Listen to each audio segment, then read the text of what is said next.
Hello everyone, welcome back to the channel. So today I am going to tell you how to hide pictures from gallery on any Android device. If you want to hide your pictures with on your gallery without any apps, so you just need to follow these steps. First, open your Files app,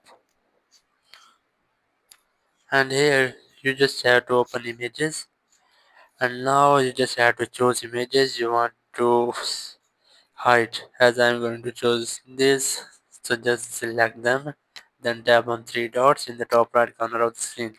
Just tap on it, and here you have the option of move to save folder.